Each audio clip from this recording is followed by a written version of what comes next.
la projet Wanate a concentré la dynastie. Pour dynastie, c'est un maman album, je vous dis. Je vous dis, moi je n'aimerais pas que cet album souffre d'un problème et souffrir d'un problème de promotion. Il faut concentration vraiment les là. La dynastie volume ekotanga fort. Depuis Pomba, depuis Pomba, oh ekosimbate. Bah grand chanteur à niveau wana. Parce que dès que ça boy, na okina nous zembo ya fait rigolater na depuis. Non yo ki angote. Solo ya ba grand chanteur kotangela nga Robinote. Na masolo ba grand chanteur, il faut peut-être vendre ta boy oko vendre boy non otangia te boalote. Na rosa na mo discussion au sala na yo na place wana. Et masolo ba grand chanteur, vendre boy otangi. Depuis Pomba, nul ne peut nier ou bien aloba que non depuis Pomba depuis Pomba ngaloba depuis wana ba ibraton wana ko pousse na pembe na loenge ya. Ko pousse na pembe ni te na loenge ba na connaissance moko ya chant on dit maté ba na connaissance ya chant et likolo là il a fait rigoler né azo dominer parce que maintenant nous se sont allés bien na balina ba balanda ba ngarami ko yo ka fait rigoler il pourtant ko ba na loin pour dire qu'il s'inspire même na guitare et beta na via zéro ya fait rigoler bateau tout baleka au bandizi bazwa formation en tsone bazala kaka ba grand chanteur. OK. Ozopane Adjani a formation en tsone Adjani grand chanteur. Lacoste a formation en tsone Lacoste grand chanteur. Mabiala a formation en tsone Mabiala grand chanteur. Ozopane faire cher de pour la zone encadrement le roi la forêt grand chanteur. Moi il y a moi souci na ngezaka ya réponse oyo ya Robinho oyo alobi ke featuring ya faire rigola na depuis ekosimba te bako tango na milongo ba featuring te bako tanga onte po ekobeta ekosimba te te peut-être ayebi ko sala na ya ye moko nde yende so batie abi côté featuring batika ya Fali peut-être na ye Fali peut-être na batu peu abandonner elengi ya makasi lisusu et ces gens là artistes wana bo bisanga le quoi depuis pour comparer vraiment na Robinho côté chant ndenga mabete ndenga ente parce que vous ceux qui parlent la vérité au benga rango ndenga ente bo comparer mettre déplique na Robinho na ndenga chant parce que bien de son goût dans le bien ngoke Robinho ça qui ne musicien maison merde ça qui musicien maison merde ça la faux featuring na déplique na cheta ezaba grand chanteur bazoyemba ozopane ndenge mo yoko douter ngana yembi pete ngana yemi na fe et puis douter ngo benga miel na avena na ta ko do biso mo se lo ba do bon se ba réchaud na palais donc fata azata mo reconnaissant ya mo so bon se réchaud ba libérer au bani so comme nandule lelo nzambe apesi yo grâce de chance banini et lo bozo betana bilo ne moto zo bina pe mikolo donc. N'hésitez pas à liker la vidéo si elle vous plaît et si vous êtes nouveau sur la chaîne, n'oubliez pas de vous abonner et d'activer la notification pour ne rater aucune de nos prochaines vidéos. On commence. Bienvenue à vous, Gaulois, gladiateur mature, fanatique et mbongo. Hein? Fanatique, yebi ko somba album. Fanatique à makelele belé, fanatique au couteau. Au compte à ce jeu, papa, distraction à la tête, nous sommes concentrés, nous achetons l'album. Cela il n'a le baboué. Non, Jigel, s'il te plaît, faisons la promotion de notre album. Pas de distraction. Oui, papa, pas de distraction. Elle est là, nous fort, les Gaulois et les gladiateurs matures. Elle est là, nous fort. Donc, bon, après, fan mora maïle. Fan moro vraiment, oh, yebi kolakisa bolingo ya solo. Vraiment, kolakisa vraiment bolingo ya solo. Et puis, ko soutenir. Oh, il faut qu'on soutenir. Et vous ne soutenez pas n'importe quoi. Donc, je vous encourage vraiment. Et je vous aime beaucoup. Et merci déjà pour tout ce que vous faites pour nous. Merci déjà, pour continuer à s'abonner à Joshua News Télévision avec votre humble serviteur Jigel Kabemba. Et je vous prie, mesdames et messieurs, chers Gaulois gladiateurs matures, de vous abonner et de partager nos vidéos. Vous partagerez vraiment ma vidéo, vous allez commenter. Et comme j'ai l'habitude aussi de le dire, vos critiques seront toujours le bienvenu. ma critique n'a bien cause toujours le bienvenu et tokozwa kango toujours en compte. On a déjà moi ba remarque l'homme d'affaires gabonais Paulin Gefia Salakinga abi que non il soutient vraiment à soutenir ngai na par rapport à Ney Maramozo Salama abi que non courage félicitations me félicite aussi qui encore ba frère nanga ba togolais ba msou même tina ba Belgique ba Jussi Makese donc on est ensemble la famille on est ensemble. Gaulois n'aime pas foutaise comme j'ai l'habitude de le dire. Gaulois n'est Gaulois. Et aujourd'hui déjà, votre artiste Direction Zombie, et vous êtes déjà au courant. Il y a l'album Dynasty Volume 1 se comporte très très bien. Na iTunes France, na Amazon comme on en a l'habitude. Parce que l'objectif c'est le disque d'or. L'objectif c'est le disque d'or. Parce que ce n'est pas impossible comme je le dis et je le répète. Et qu'au Zalaka jamais l'impossible n'est pas Gaulois. L'impossible n'est pas Gaulois. Pour le moment, déjà dans Nigeria, il y avait un Gaulois, on a fait Gaulois comme bah Gaulois, vous avez belé, hein. Gaulois, on s'est engagé à Markhouse. À mon arrêt à Markhouse. Ils m'ont fait Gaulois comme non, vous avez belé Markhouse. Non. C'est que leader, il y a beau, vraiment. Leader, il y a beau. Alors, comme il y a un poids, il y a beau. Parce que le leader, poids, on va faire ça, avec qui n'a pas leader, dans la logique des choses. Il y a les lots, non? Oh, Namine, tu vois, il y a les lots, l'équipe a leader belé à Wenge. Oui, ça m'a su que bon, ça c'est pas polémique. À cause là, franchement, j'ai vraiment aimé l'analyse qu'avait faite Nani, comment il s'appelle, Pikas Mayabo. Par rapport, il y a participation, il y a fait Renaka Tianini. Ah, bien, faire Regola, qu'on participe à un projet où on a une réunification, il y a Wenge.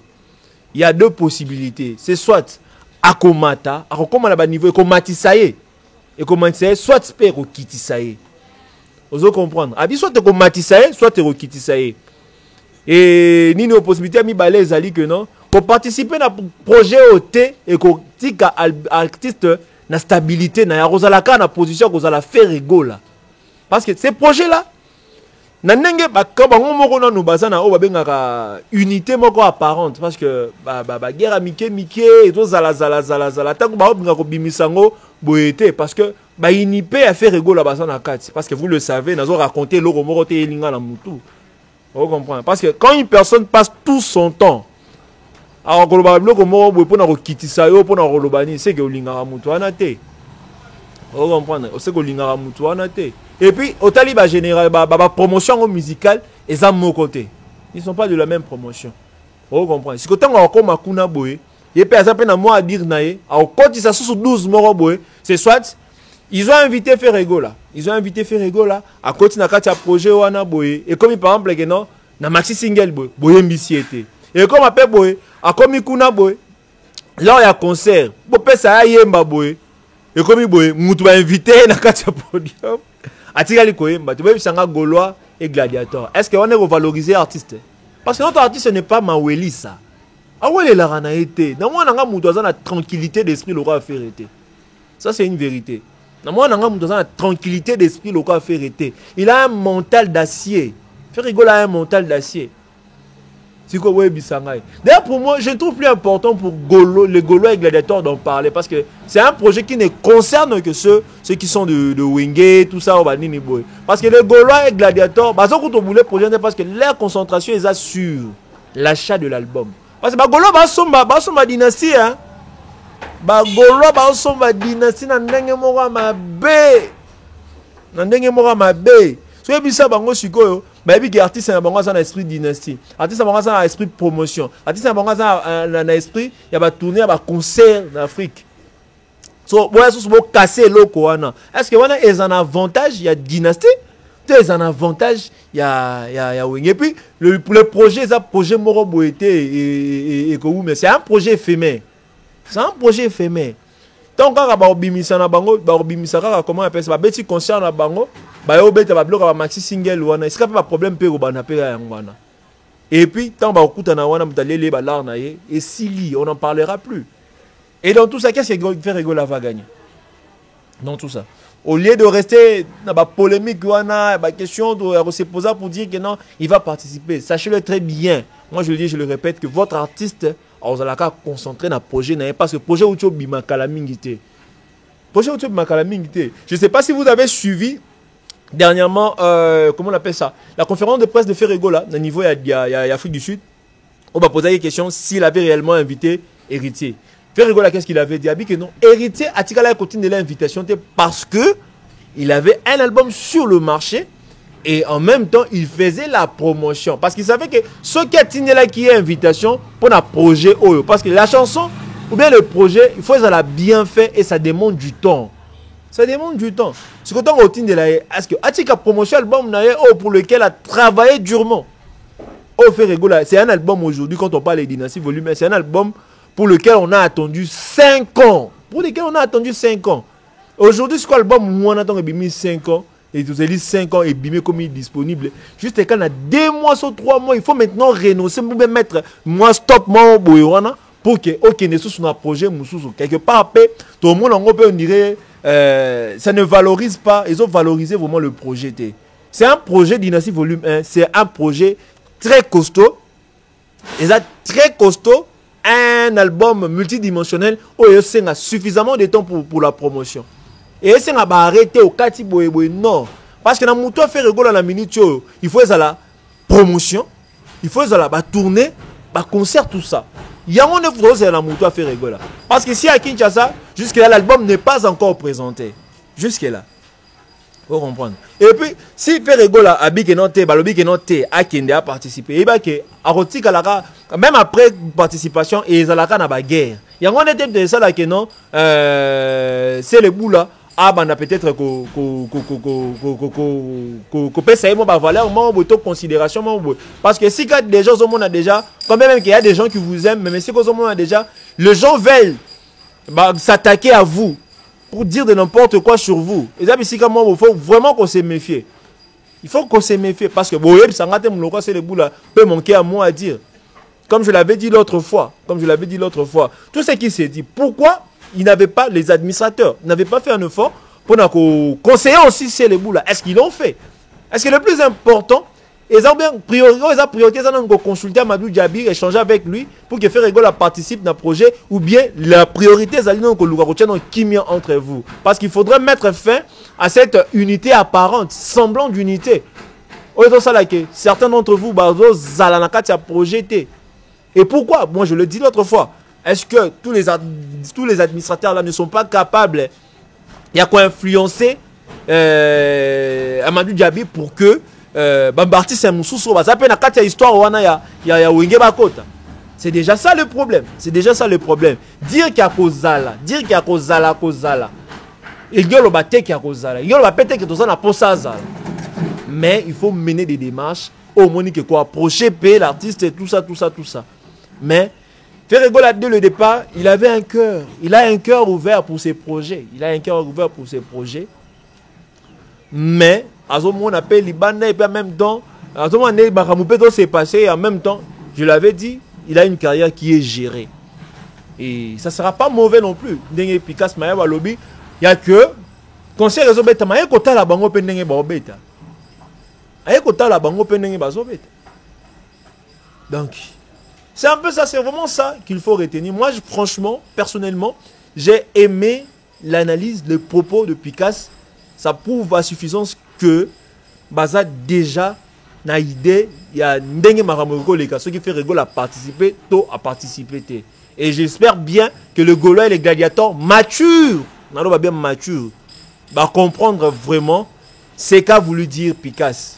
Et nous déjà, nous avons compris. Et moi, personnellement, en le suivant, nous avons prôné l'idée selon laquelle Ferregola atikala nano akendete akende na projet wanate aza concentré na dynastie pour dynastie eza maman album. Je vous dis moi je n'aimerais pas que cet album souffre d'un problème et souffrir d'un problème de promotion.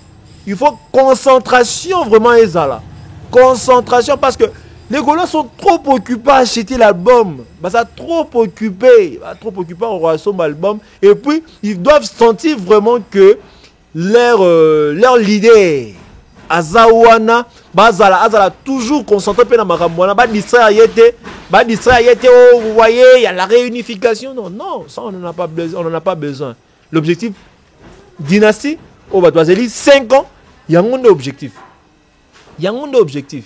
Donc, blague te na dynastie na biso. Blague te.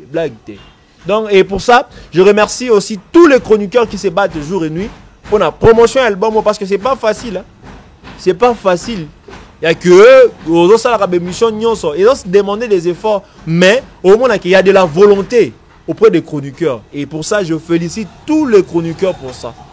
Je félicite vraiment tous les chroniqueurs pour cet amour au Bazali Collection envers leurs artistes.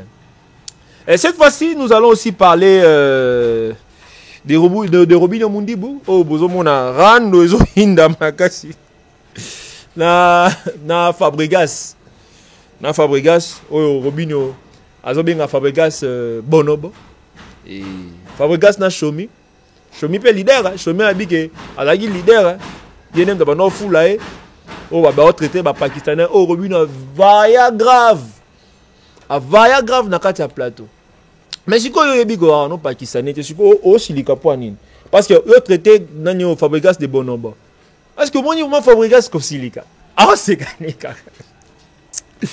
Ah c'est gagné kaka. Ah c'est gagné.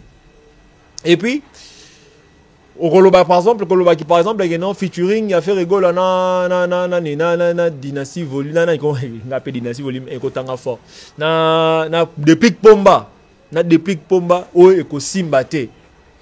Ba grand chanteur à niveau wana. Parce que dès to za boy, na okino nous zembo ya fait rigolo na depuis. Na yoki angote. Na ebika annonce que il y aura un featuring.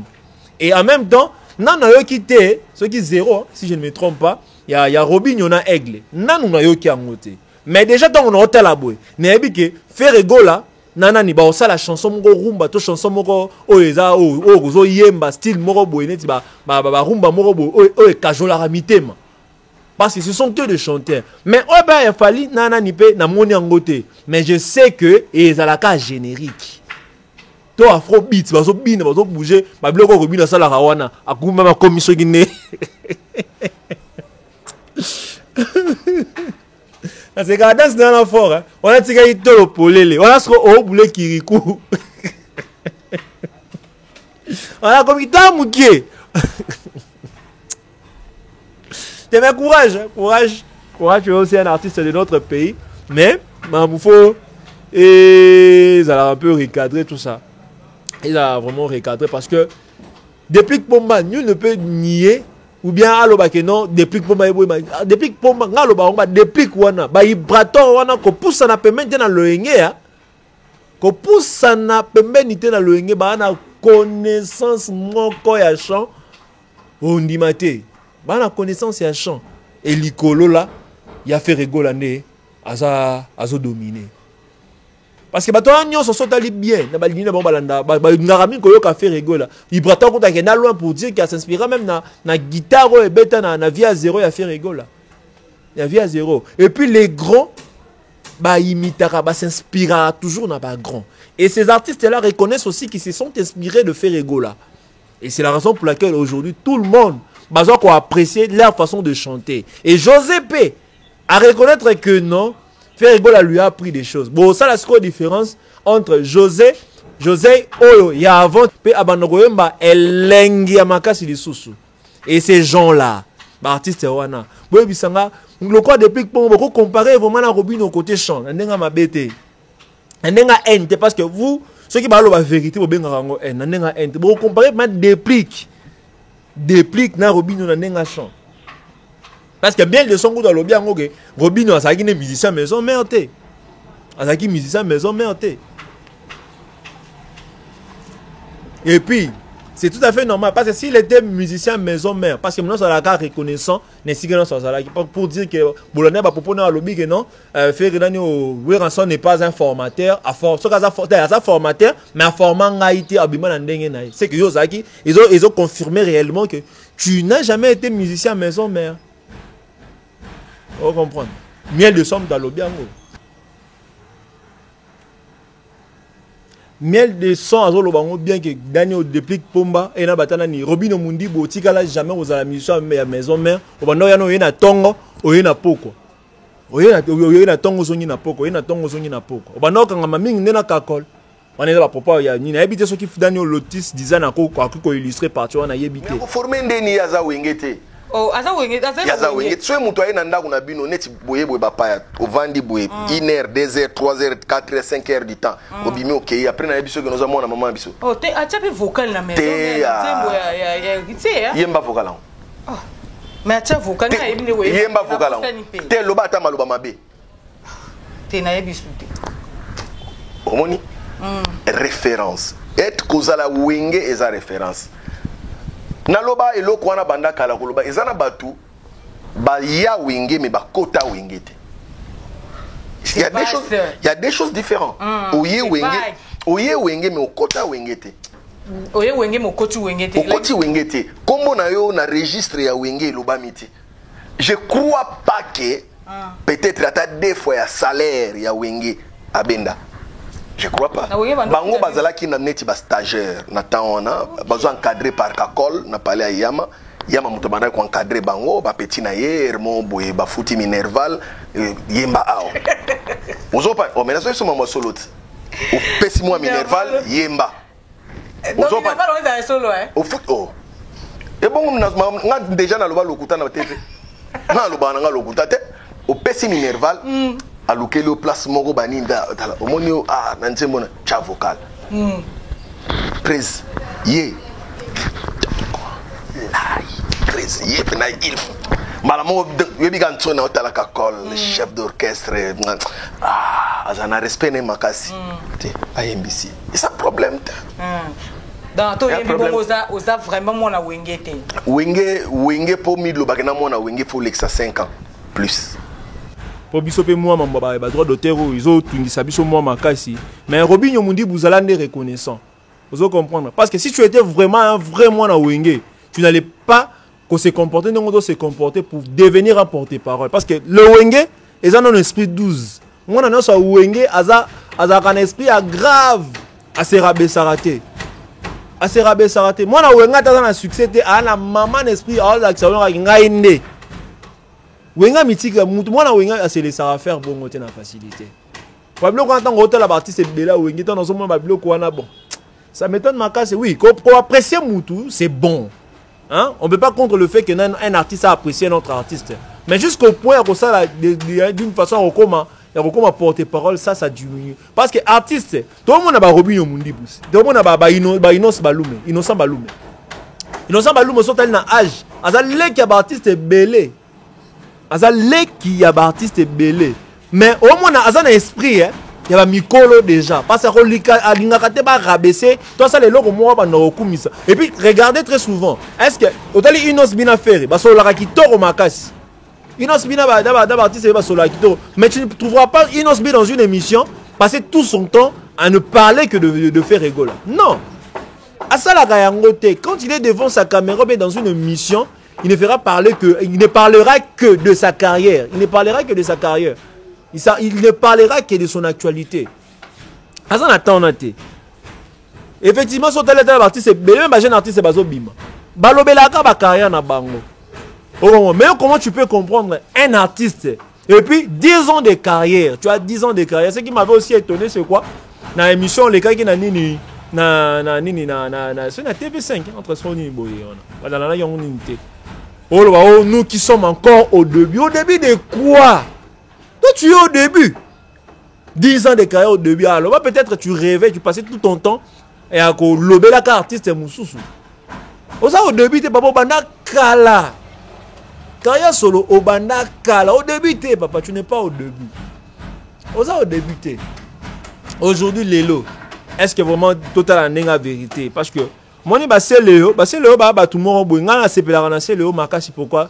C'est quelqu'un a un mental d'acier. C'est vraiment un Poutine, vraiment Poutine, un esprit. Et dans l'émission, qui au moins ah oui, non, c'est notre musicien, on a moins succès, mais tu étais réparateur, il y a un réchaud. C'est comme Moutou le roi, c'est le haut, les Canadiens, pas quoi, c'est l'homme, en plus aux Aleki. Hein? À cause de l'homme à cause de l'homme à Cambouté. Et puis, Bablo Moussousou, Ils ont un peu propreté, hein. Ils ont un peu propreté, pas yo ka Robinho, parce que Moutlogo c'est le Azan Zamba Maloba. Azan vraiment Zamba Maloba, parce que Lelo nous ne peut nier l'apport il y a Céléo na katia musique congolaise. Moi pas qu'on connaît en côté. Même à featuring tout le monde il y a Dadju na brigade Sarbati. Moi mon alo be concerné nga. Imaginez que ceux qui featuring ça na brigade que ça na Céléo. Et l'ingénieur la maman na show.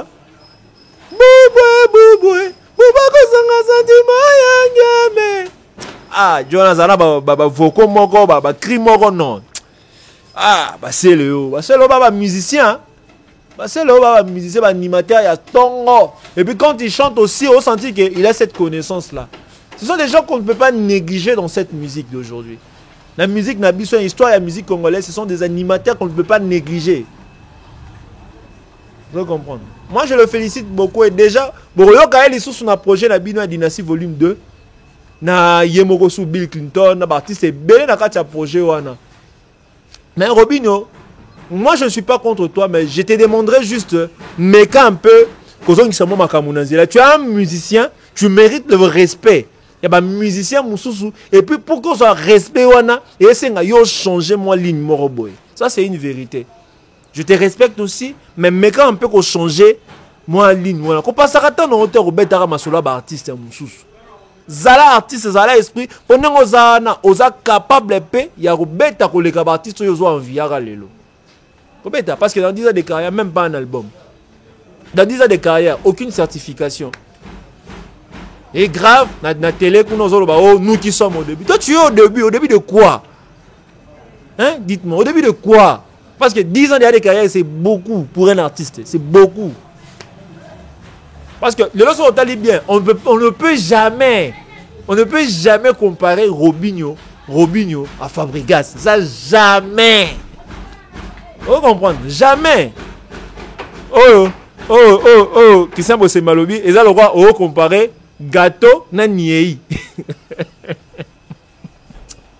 Et alors, on comparer Gâteau Nanier. On ne peut jamais comparer les deux. On ne peut jamais comparer les deux. Parce qu'on a dit le parcours, même le nombre d'albums, la certification. Robinho Zate.